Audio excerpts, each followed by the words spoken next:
Tak to bol Janko Merčák z druhej kategórie, ktorý je oblečený krásne ako taký krásny parobek.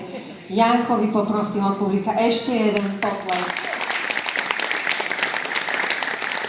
Janko, tvojimi srdcovkami sú teda Michael Jackson a Freddie Mercury, čo si mne osobne teda blízky týmto, lebo aj ja ich mám rada. Prezrať, vieš, alebo chcel by si vedieť tancovať ako Michael Jackson? Áno, chcel.